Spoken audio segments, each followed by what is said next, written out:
ብዙ ቦታዎች ላይ የምንጠቀማቸውን ጥቁር አራት ማዕዘን ነገሮች ምንድናቸው ብላችሁ አስባችሁ ታውቃላችሁ?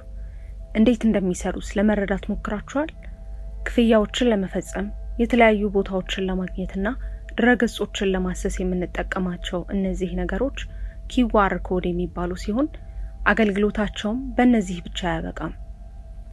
ሚስጥራዊ መልእክቶችን መያዝ፣ ቢዝነሶች በቢሊዮኖች የሚቆጠሩ ገንዘቦችን እንዲሰሩ ማገዝ፣ ከዚህም በተጨማሪ በሳይበር ወንጀሎች ላይ ደግሞ ጥቅም ላይ እንዲውሉ ማድረግ ይቻላል።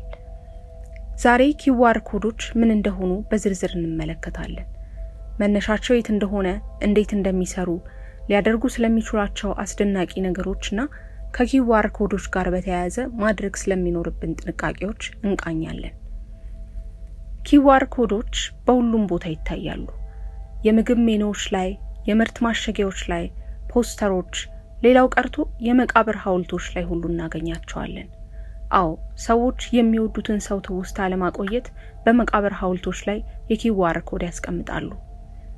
ግን QR ኮድ ምንድነው? QR ሲተነተን ኩዊክ ሪስፖንስ ማለት ሲሆን የሚያደርጉትም መረጃን በፍጥነት እንድናገኝ ማገዝ ነው። QR ኮዶች እንደ ባርኮድ ከሚባሉት ነገሮች ጋር ተመሳሳይ ጥቅም ያላቸው ሲሆን ነገር ግን እነዚህ ሁለት ነገሮች አንድ ትልቅ ልዩነት አላቸው። ባርኮዶች መረጃዎችን በአንድ አቅጣጫ ማለትም በአግድም የሚያከማቹ ሲሆን QR ኮዶች ግን መረጃዎችን በሁለት አቅጣጫዎች ያከማቻሉ፣ በአግድምና በቁመት። ለዚህም ነው QR ኮዶች ከባርኮዶች በ100 እጥፍ የሚበልጥ መረጃን መያዝ የሚችሉት። የQR ኮዶች ጉዞ በ1994 በጃፓን የተጀመረ ሲሆን በወቅቱ ቶዮታ ከአንድ ነገር ጋር እየታገለ ያለበት ወቅት ነበር። ይህም በሺዎች የሚቆጠሩ የመኪና መለዋወጫዎችን ያለ ስህተት መከታተል ነበር። ታዲያ ባርኮዶች ይህንን ስራ በብቃት ለመፈጸም በቂ አልነበሩም። ይህኔ ነበር ለቶዮታ የሚሰራ አንድ ማሳሂሮ ሃራ የተባለ ጃፓናዊ መሐንዲስ ትልቅ መፍትሄን ይዞ የመጣ ሐሳብን ያመነጨው። ባለ ሁለት አቅጣጫ ብዙ መረጃን መያዝ የሚችል በተጨማሪም በፍጥነት ስካን መደረግ የሚችል ኮድ። በመጀመሪያ QR ኮዶች በአውቶሞቢል ኢንዱስትሪ ውስጥ ብቻ ጥቅም ላይ ውለው የነበረ ሲሆን ነገር ግን ሰዎች ምን ያህል ጠቃሚ እንደሆኑ ሲገነዘቡ በፍጥነት ወደ ሌሎች ኢንዱስትሪዎች ተሰራጭተዋል።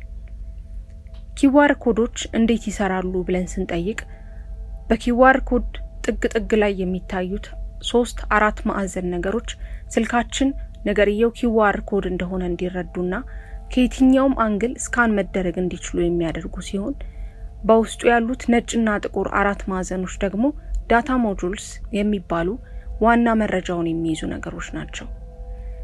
እነዚህ ዳታ ሞጁሎች የክፍያ መረጃዎችን፣ የዌብሳይት ሊንኮችንና ኮንታክቶችን ጨምሮ ብዙ አይነት መረጃዎችን ይይዛሉ።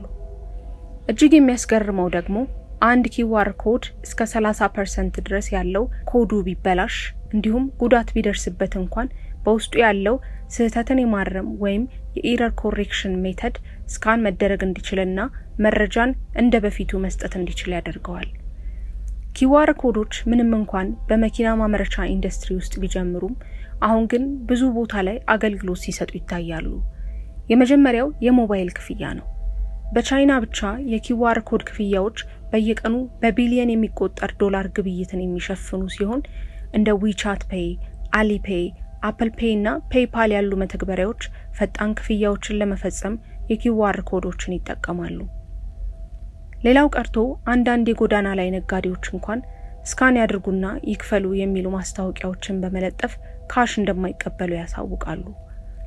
ሌላው አገልግሎት ደግሞ በምግብ ቤቶች ውስጥ ሲሆን በተለይም ከኮቪድ-19 በኋላ ኮንታክትለስ ሜኑ ወይም ከንክኪ ውጪ የሆኑ ሜኑዎች በስፋት ጥቅም ላይ ውለዋል። QR ኮዶች በተጨማሪ የጉዞና የኮንሰርት ትኬት ለመቁረጥ፣ በሕክምና የህሙማን መረጃን ለመያዝ፣ በምርቶች ላይ እውነተኛነታቸውን ለማረጋገጥና ለመሳሰሉት ጥቅሞች ይውላሉ። QR ኮዶች እንዲህ ነገሮችን የሚያቀሉ ቢሆንም እነርሱን በመጠቀም ግን ማጭበርበሮችን የሚፈጽሙ አልጠፉም። በተለይም በሳይበር ሴኩሪቲ እውነተኛ ያልሆኑ QR ኮዶች ወዳልተፈለገ ቦታ የሚመሩ ሊንኮችና ሌሎች የሳይበር ጥቃቶች QR ኮዶች በሚሰጡት አገልግሎት የገነቡትን መልካም ስም የሚያጎድፉ ናቸው። ስለሆነም ኪዋር ኮድን ተከትለን የምናገኛቸውን ሊንኮች በቀጥታ ከመንካት ይልቅ ምንነታቸውን ማጣራት፣ የማይታመኑ ስካነሮችንም ከመጠቀም መቆጠብ ይኖርብናል። ከዚህም በተጨማሪ በየቦታው ያገኘነውን ኪዋር ኮድ ሁሉ ስካን ማድረግ የለብንም። እነዚህንና የመሳሰሉ የቴክኖሎጂ መረጃዎችን ለማግኘት ሰብስክራይብ በማድረግ ቤተሰባችን ይሁኑ።